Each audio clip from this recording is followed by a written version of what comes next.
खुलुमबाय। गिबियावनो नोंथांमोनखौ बयखौबो सोरजिदा क्रिएटिभिटी चेनेलाव बरायनायजों लोगोसे फुंबिलिनि गाहाम हामलायनायखौ बावहरग्रोनाय जाबाय। दिनैनि माखासे निउस आपडेटफोरखौ नोंथांमोननि सिगाङाव फोरमायथिना होनो आवगायनाय जालायबाय। नोंथांमोनहा भिडिअखौ नायनानै मोजां मोनोब्ला लाइक खालामगोन होनना आसा खालामबाय। लोगोसे इउटिउब चेनेलखौ दाबो साबस्क्राइब खालामाखैबा साबस्क्राइब खालामनानै लानो थाखाय गुरै खावलायनाय जाबाय। थ' बिदिब्ला जोङो भिडिअखौ जागायनोसै। गिबियावनो दङ प्रमद बर' दैदेननाय बिटिआर सरकारा आथिखालाव गोदै जांख्रिथाय हाबाफारिनि मथेनो मैया बेरे फिसिनायनि सायाव मोनसे फोरोंथायारि मावबादा खुंनायजों लोगोसे बेरे फिसिग्रा बाक्सु एबा आइजेंबो राननानै होनाय जायो। मख'जाथावदि बे हाबाफारिनि गेजेरजों गासै 8टा आइजोफोरनि गावसुंथा आफादफोरनो बे आइजेंखौ राननानै होनाय जायो होनना मिथिनो मोननाय जादों। चिराङाव फिन आरोबाव आयेन बेरेखायै लाबोनाय दंफांखौ हाग्रा बिफाननिफ्राय हमनो हायो।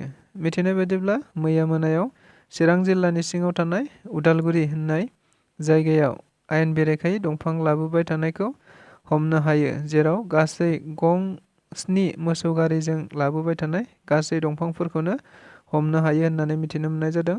मख'जाथावदि बेयाव गासै 20 लाखसोनि दंफां थागोन होननाबो हाग्रा बिफाननिफ्राय फोरमायथिना होनाय जादों। दाखालि थांनाय 30 जानुवारियाव बिटिआरनि चिरां जिल्लानि सिङाव थानाय रुनिखाता ओनसोलाव सरकारनि हायाव आयेन बेरेखायै थानाय बर' सुबुंफोरखौ हाग्रा बिफाननिफ्राय होखारजानाय सुबुंफोरखौ मैया बारग' एनडिएफ इउनाइटेड फराम आरो बर' उइमेन जास्टिस फरामनिफ्राय खौरां लाहैनाय जायो। मिथिनाय बायदिब्ला बेयाव अनजालि दैमारि बिथाङाबो बाहागो लाफैना खौरांगिरिफोरनि सिगाङाव बुंथिनाय बायदिब्ला दिनैसो मानो एसेबां गोबाव रायजो जाखानानैसो होखारखो, जेराव बिफां लाइफां जाखाजोब्बायमोन। जुदि होखारनांगौब्ला सिगाङावनो होखारनांगौमोन ना, आरो सरकारा नटिसआव बुंनाय बायदि माखौ गोदान हाबफैनाय बुङो बेखौ सरकारा रोखा खालामना होनांगौ होननाबो गोबां रावजों खौरांगिरिफोरनि सिगाङाव बुंथिना होयो अनजालि दैमारि बिथाङा। नोंथाङाबो उन्दै बैसोनि हिन्जावसाखौ जुलि खालामदोंमोन नामा? एबा नोंहा बेबायदि जाथायजों सोमोन्दो दं नामा? जुदि दङब्ला दिनैनिफ्रायनो उन्दै बैसोआव हाबा जानायफोरखौ हमनाय जागोन। नोंथाङा बाथ्राखौ खोनानानै आसरित मोनदों जानो हागौ।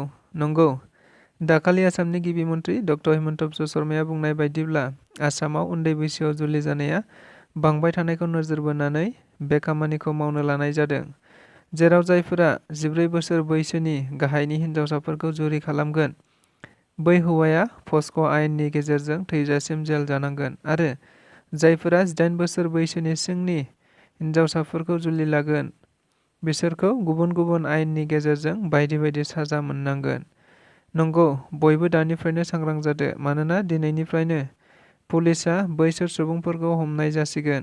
दायो खौरां मोननाय बायदिब्ला आसामनि गासै जिल्लानिनो गुबुन गुबुन पुलिस थानायाव गासै 4004 केसफोरखौ मोननाय जाबाय, जेराव बे केसजों सोमोन्दो थानाय सुबुंफोरखौ दिनै 3 फेब्रुआरिनिफ्रायनो हमनाय जासिगोन होनना सरकारा फोरमायदों। मख'जाथावदि बे केस फाइलआ गोबां गोबावनि सिगांनिबो जानो हागौ आरो आथिखालनिबो जानो हागौ, आरो बेयाव नोंथांनि मुङाबो थानो हागौ। साग्रिद जाना थानाया गाहाम। चिराङाव होखारजानायखौ लानानै बिटिआरनि मावफुं सोद्रोमा प्रमद बर'नि बुंफोरथि। दाखालि थांनाय 30 जानुवारि खालि बिटिआरनिनो चिरां जिल्लायाव होखारजानाय जाथायखौ लानानै खौरांगिरिफोरनि सोंनायाव बुंथिनाय बायदिब्ला बेखौ गुबैयै हाग्रा बिफानासो मावदों आरो जेराव गोदानै आयेन बेरेखायै हाग्रा सिफायनानै थाफैदों बिसोरखौसो होखारनाय जादों आरो बेखौ आबुं खारिथि बुथुमनानैसो हाग्रा बिफाना खालामनाय जादों। लोगोसे बेनि अनगायैबो बड'लेण्डआव जेसेबां आयेन बेरेखायै सरकारि हायाव थानाय दं बेफोरनि खारिथिफोरखौ सिनायथिजोब्बाय होननाबो बिथां प्रमद बर' बिथाङा खौरांगिरिफोरनि सिगाङाव बुंथिना होदों। बर'नि सासे आइजो मिस्ट्रि नोंथाङा खोनाफेरबाय ना? नंगौ, बर'नि गेजेरावबो सासे आइजोआ मिस्ट्रिनि हाबा मावनानै गोबाव समनिफ्रायनो गावनि नखरखौ दैदेनगासिनो दं। बिथाङा चिरां जिल्लानि सिङाव थानाय 3 नं सनापुर गामिनि मुस्रिमा जयमती ब्रह्म।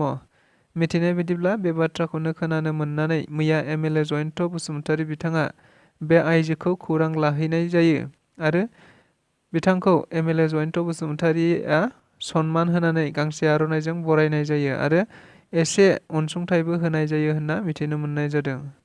मख'जाथावदि बिथां जयमती ब्रह्मआ खौरांगिरिफोरनि सिगाङाव फोरमायथिनाय बायदिब्ला गाव गिबियाव हौवा मिस्ट्रिफोरजों हाजिरा मावफायोमोन, उनावनो गावनो गाहाय मिस्ट्रि ओंखारनानै मावनाय जायो होनना फोरमायथिदों।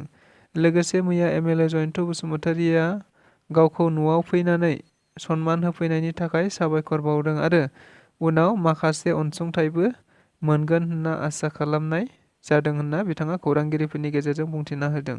बेजों लोगोसे दिनैनि रादाबा बेखिनियानो। गोजोन्थों।